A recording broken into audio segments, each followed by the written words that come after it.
us today is Paul Welch, the CEO of Buccaneer Energy, after the company has announced the successful completion of an organic oil recovery in a pilot program. Well, Paul, always good to be catching up. How are things? Things are great. Thanks for having me today. Look forward to our discussion. Absolutely. Well, I wonder if we can just start off, perhaps if you can explain what and how this organic recovery works and what it's all about. I understand from the news release that it's a nutrient mix that sort of stimulates the growth of naturally occurring microorganisms that then somehow makes the oil recovery a little bit easier. But just talk us through a little bit of the science, if you can. Okay, so what happens is that you have a service company come out, they grab a sample, they look at the kind of microorganisms that you have in your existing fluid, and then they build a nutrient scheme around them to essentially feed these microorganisms. We pump this down hole, the microorganisms bloom, right? They rapidly expand, and then once they get to a point where there's no more food, then they start kind of cannibalizing themselves, and they change their morphology, and they interface with the rock face, and they turn that rock face from a rock face that is hydrophilic, hydrophobic to hydrophilic. So they attract water to the rock face, and when they do that, they then repulse anything else is on the rock face, which in this case is oil. So they push the oil from the rock, and they attract the water to the rock.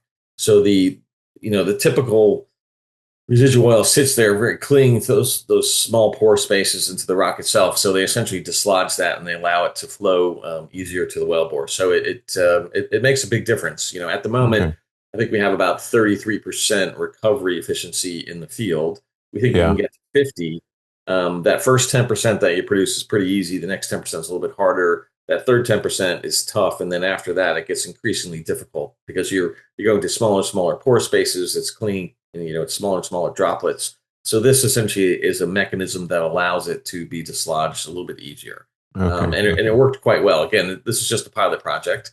We're putting this out today because our regulator thought because it had increased production so much, we're going to generate more revenue. We need to let everyone know, so it's fine. But again, it's a pilot project.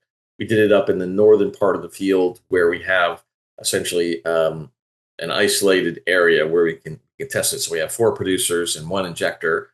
We treated 2 of the producers in the injector, and then we watched it over time. So we pumped it mid-January. That area in the field was making 15 barrels a day, prior to pumping this, and then after that, it's now making 30.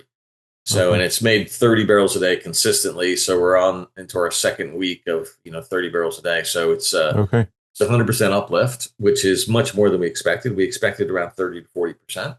And so we really are incredibly happy with the results to date. It's been fantastic. Well, very good. Yeah, indeed. To effectively double, the barrels of oil per day there. So you said in the RNS that this is in the Battery 3 area. So this is the existing Pine Mills area that's been under production for a number of years, and you've chosen just 1 or 2 wells to do this pilot project on. So you're going to plan to roll out across the other producing wells in the Pine Mills area. Yeah, so correct. So we're just up in the northern part of the Pine Mills field proper. That area has been under water flood for almost 50 years now, so for a long time. It's very mature. And that's why this is so attractive, because it really focuses on mature water floods, and it makes a big difference. Now, we have the ability to now expand the project field wide. And so we're going to monitor the results and see how that works. We might, I think, firstly just do the 2 other wells up in the north, in the Battery 3 area to see if they respond as well. And then we can look at rolling it out. The other good thing about this is that it's pretty cost effective. So we do these treatments for the cost of like a typical workover. So if we're changing a pump or something in a pump unit, or we have to pull the rods and the tubing, this is a similar cost profile, but you can see the results are remarkable so far. So it's a good opportunity for us, and we're glad we took a shot at it. So it's been a great result. Absolutely. And I mean, is this technology, is it cutting edge? Is it brand new? I think it's been around for quite some time. It was developed by a small group of scientists that were originally based in Australia, and then they try to kind of commercialize it. They weren't successful, and then they sold the product to a large service company and then that large service company, is putting resources behind it to kind of to make it commercial. So it's based upon the gut enzyme of a koala bear, and which is crazy to Okay. even say, but anyway, that's what it's based upon. And so the current service company is looking to commercialize it. They've had some success with it in the Middle East and a couple of fields in Oman, and so now they're looking to roll it out, kind of across the globe. And so this is, I don't know if Right. we're the first, but we're probably one of the first people that have tried it in the U.S. And so Excellent. it's working well. Let's hope it continues to work well. Good. Absolutely. Absolutely. So potentially, how many wells would you look to treat with this? We have another 8 to 10 wells that we could treat, Okay. and so we'll see. Again, if let's just say if this works, similarly for the rest of the field, we're making about 85 barrels a day, prior to treatment in the field, so we could potentially we could double it to 170. So that would Excellent. be phenomenal. And there's another aspect of it that is important. One of the wells that we treated, sorry, had about an 80% water cut prior to treating it. Once we treated it, it went down to a 0% water cut. So, we're producing dry oil out of this well, Right. only Okay. oil, no water. And so, for us, the revenue stream improves, and then our operating costs drop because the biggest share of our operating costs in Pine Mills is handling the water, treating the water, moving the water around, electricity to pump that and that sort of thing. So it's kind of got a double benefit Mm. here. We drop the amount of fluid that we're moving, and we increase the amount of oil that we're producing. So it's a really Excellent. very beneficial. So our operating costs will drop a little bit. If this Good. is consistent throughout the entire field, which is really good. Excellent. Yeah. Good. Good. Good. Good. And you So don't our have a margin per barrel will increase even more, which is better. Sorry to interrupt you. absolutely, absolutely. And you don't have the field limit in this area, do you? That's in the Falk area, so you can produce as many as you want, effectively. Yeah, we can produce as much as we want here. Now, the limit is lofty. In the Falk area, it's a limit of 124 barrels of oil per day per well. In the Pine Mills wells, the best well at the moment I think is making 32 barrels a day. So we got a long way to go. If we Yeah. get there, I think we'd have to. I don't know what we do. We'd be tickled pink and to pull it off in the Pine Mills proper because it's just such a mature field. It's been producing for 75 years. So we don't see Yeah. those kind of right. We get a lot of volume of fluid moving through the wells, but not oil at that level. So, like I said, the best wells making about 35 barrels a day. So Okay. Yeah. yeah, Okay. And just on the Falk area, then, of course, you drilled the Falk 3, or it was Alla 1, as it was then called when it was yeah. drilled. It didn't work. You were potentially looking to sidetrack that, and then, of course, looking to drill Falk 4. Any developments on this? I know you're sort of waiting on your partner, who is pretty risk averse when it comes to, getting going with these things. Right. So what we're doing at the moment is, the LR1 well, was drilled a little too close to the fault. The section shelled out, and so we had to sidetrack it to the west. We couldn't sidetrack it at the time we drilled because the western leaseholder wouldn't let us get an exception to the spacing requirement.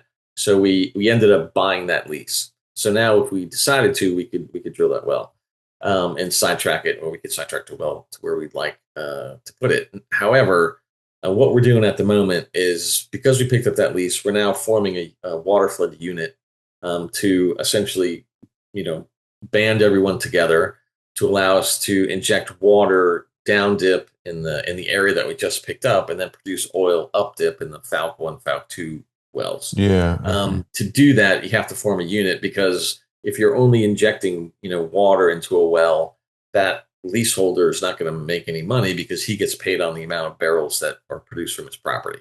So you form a unit so everybody can share in the revenue stream. So you put water into one well, you produce oil out of the other, and then everybody gets a cut of what's happening. It's what we have in Pine Mills, and it's very common. So my partner is in the process of doing that now. I talked to him yesterday. They've got things in with the regulator, which is called the Railroad Commission here. We're forming a unit, and so that's all underway.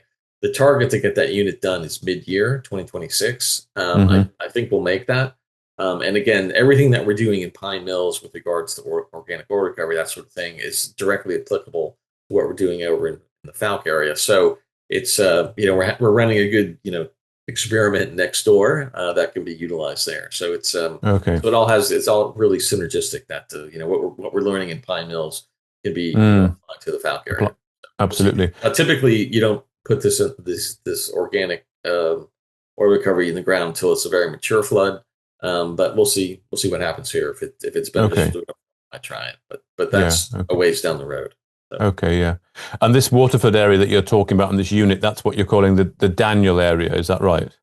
That's where the Daniel and the Turner wells are located.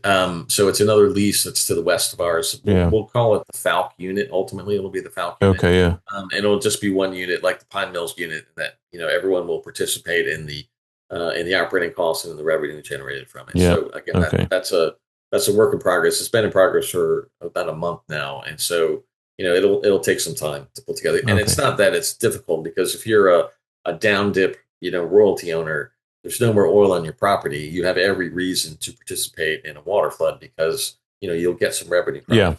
And so Absolutely. it's just how you divvy up how you Sure. allocate revenue stream is the part that takes a work, because you have to talk to a number of royalty owners who are savvy. I mean, these are people who know what they're doing. And Mm, so okay. it's more of a negotiation than a discussion. Let's put it Sure. that way. Okay. And then in terms of perhaps drilling new wells, any thoughts on this? So I think what we'll do is ultimately, once we get this in the waterflood up and running, see how it performs. Ideally, we would like to drill probably the Falc 4 well first, up Okay. to the north, and then we'll see, because the Falc 4 sits in a thicker area. It's further from the fault, has less risk than the sidetrack would.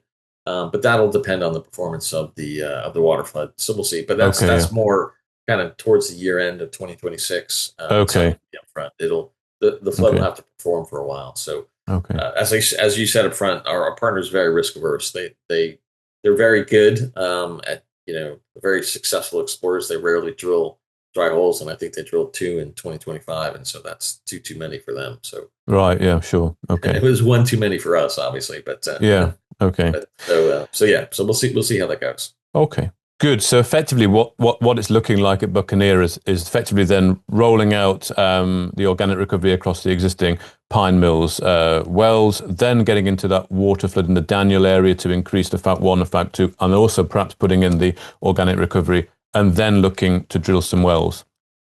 Yes, again, that's all true. So again, we'll first roll out organic recovery across the Pine Mills field, assuming that the results continue as we've seen them. We'll get the Falc, the Falc area waterflood up and running, and then I think what we'll do is we'll see how that performs, and then look to drill the Falc, the LR1 sidetrack, and Yeah. Okay. Falc 4. And then also, I think we're developing a certain amount of expertise with this organic oil recovery, so we'll look to other areas in the vicinity that we think we can apply this technology, and perhaps pick up another large field that we think would benefit from organic Okay. oil recovery. So I think Okay. it'll give us a little bit of a competitive advantage, because as I said to you before, your operating costs in a mature water flood are basically moving and handling water. If you can decrease the amount of water that you're producing and then increase the amount of oil you're producing, your revenue stream will obviously improve. And so, that's something that gives us a little bit of a competitive edge, Mm, in cooperation with the service company to get that done. So I think that's something else that we'll look at, because at the moment, I think we're at a low ebb in the pricing. And so it's a good time to look yeah. for opportunities. And so again, if this gives us a competitive advantage, I think that's something we need to really look into in a big way. Absolutely. And just finally, then, just thinking on the low ebb, as you say, of the oil price at the moment, and the organic recovery. Would you describe it as transformation, or is it just a really nice addition that you can obviously doubling the production is fantastic, right? And you can Right. in theory roll that across multiple wells there. And it sounds like it's an easy win. It's like low hanging fruit, easy pickings to increase the production in existing wells at a low cost when the oil price is still sort of in a low. So do you agree with what I'm saying there? And how are you feeling about sort of the general market for the oil price at the moment? Yeah. Okay. So there's a few questions there. So let's talk about the oil price first. For the oil price, if you look at the forward curve, and I looked at it yesterday, I looked at it today. Again, it's relatively flat. So no one expects a big uptick or a big drop in the price. I mean, it's a relatively flat, between $58 and $62 a barrel for WTI. So I don't see any significant change in the price. I know as much about the oil price as you do and every other consumer would. It's just it's a very difficult thing to predict, and so Sure. it's really driven by macro events, and who knows what those are going to be. With regards to organic oil recovery and Pine Mills, I know transformational is kind of a big word. What we need to see is how long this increase is sustained. What Sure. we're assuming here is that we'll get a plateau rate somewhere where we are, maybe 15, 20 barrels a day above the original area that was producing, and then we'll start to see a decline. And so the way that we've modeled it in our econ is once we hit that plateau, then we'll see probably a significant decline, 30 to 40% decline in that rate, whereas the field decline rate is somewhere between 5 and 8%. So it'll tail off a little bit steeper. But still, that's a tremendous amount of volume, of oil volume that we'll see in that period. But these are just assumptions at the moment. That's why we ran the pilot, to see how it performs. And then once we understand how it performs, then we can model it for the rest of the field. But at the moment, it's much better than we had anticipated. As I said up front, we expected a 30, 40% increase, and we got 100%. So if that continues, I wouldn't say it's a no-brainer, but it's highly likely that we'll extend it across the entire Sure. field, because it'll just be a big win for us. Good. And Excellent. we like those. Big wins are good. Absolutely. Yeah. Well, Paul Welch, CEO of Buccaneer Energy, thank you very much for your time today. All right. Thanks for having me. Enjoy our discussion. If you enjoyed this interview, then give us a thumbs up, a like, or a retweet. Subscribe to us on YouTube or follow us on Twitter, and hit that notification bell to be the first to know when we release new content. There's loads of great content on our website too, across all our programs at stockboxmedia.com. Thank you for watching.